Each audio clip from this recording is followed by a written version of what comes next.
कहा जाता है कि व्यक्तित्व की प्रशंसा केवल शमशान में होती है।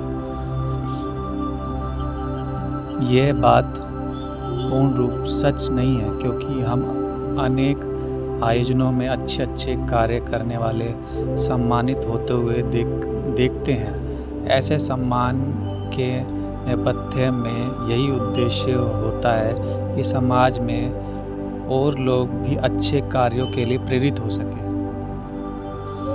बड़ी बड़ी जगह पुरस्कार मिलते हैं, अर्जुन अवार्ड और भी अच्छे अवार्ड मिलते हैं। इस वजह से मिलते हैं क्योंकि लोग अच्छाई की तरफ चले, इस वजह से उनकी प्रशंसा की जाती है, स्पेशल अवार्ड दिए जाते हैं अच्छाई को।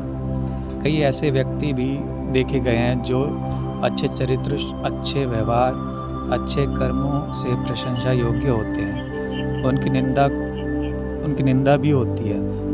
प्रशंसकों की तुलना में आलोचकों की संख्या अधिक होती है।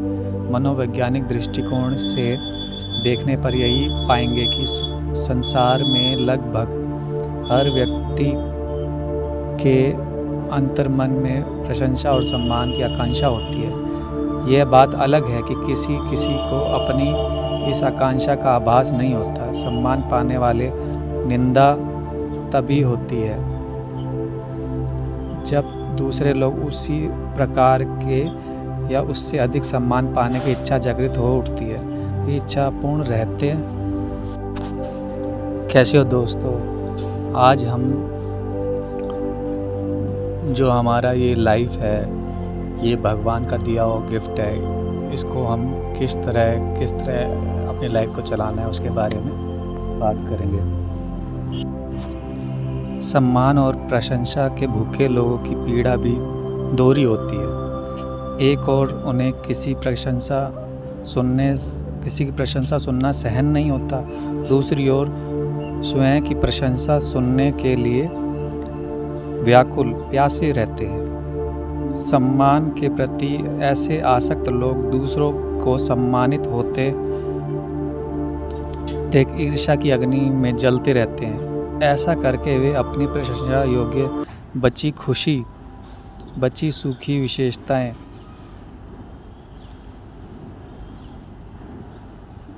भी गवा बैठते हैं।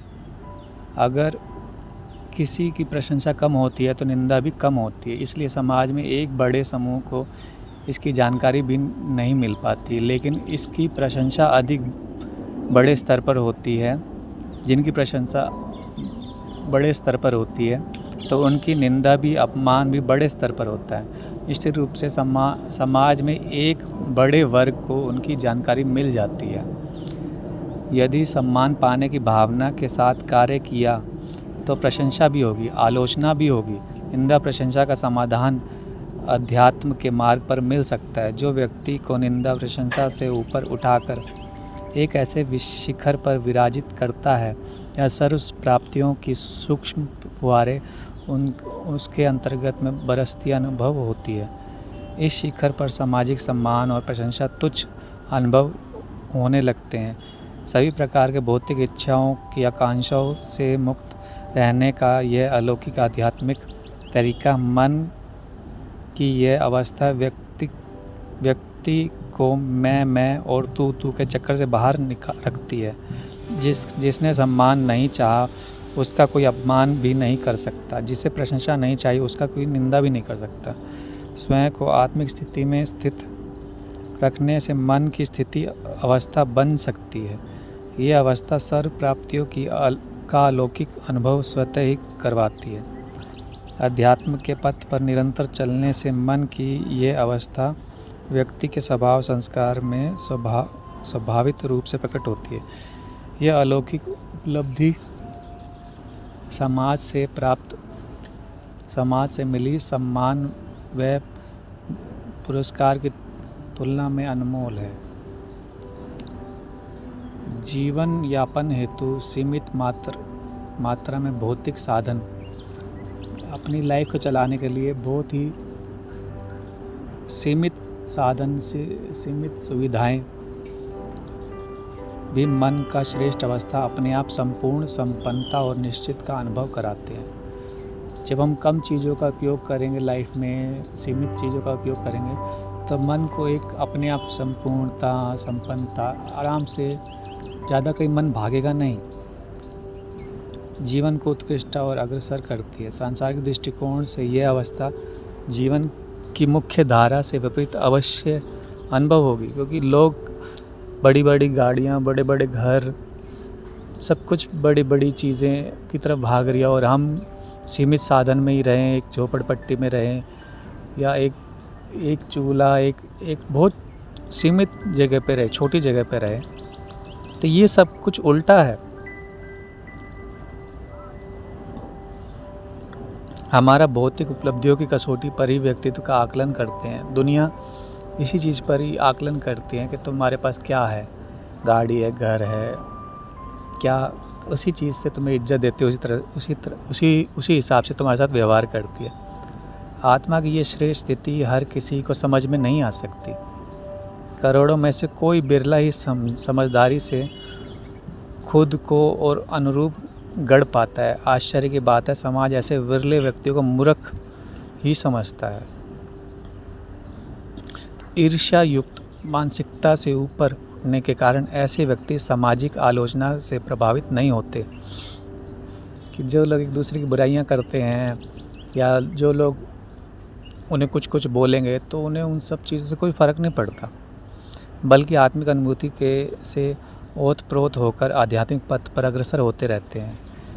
इसे विडंबना ही कहा जा सकता है कि समाज न ऐसी महान आत्माओं को जीवित रहने तक उन्हें कोड़ी तुल्य समझा।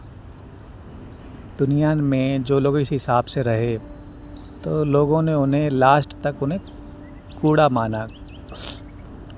मरण उपरांत मूर्ख व पश्चाताप करने या पर्दा डालने के लिए देवतुल्य घोषित कर देते हैं। जब वो मर जाते हैं तब अपनी मूर्खता पे, अपनी इन सब चीज़ों पे, बेगैरतपन पे, उन पे पर्दा डालने के लिए उसे देवता करार दे देंगे। ये देवता था, उसके मंदिर बनाएंगे। आवश्यकता यही है कि हम अध्यात्म की शरण में आकर स्वयं को दिव्य गुणों में इतना उत्कृष्ट बनाए कि हम स्वयं ही स्वयं का सम्मान, प्रशंसा कर सकें। हमारे चरित्र श्रेष्ठता की पराकाष्ठा को स्पर्श करें, जहाँ सम्मान, प्रशंसा, पुरस्कार की आकांक्षा ना रहे, बल्कि समाज को हमारा संपूर्ण जीवन ही ईश्वर प्रदत्त पुरस्कार नजर आए, भगवान की दी हुई गिफ्ट लगे।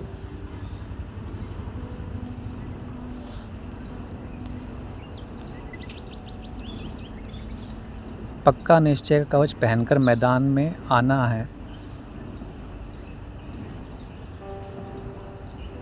अपना पक्का कर लेना है कि हमें भगवान ने ये गिफ्ट रूपी जीवन दिया है। ज़्यादा साधनों की सुविधाओं की तरफ भागना नहीं है।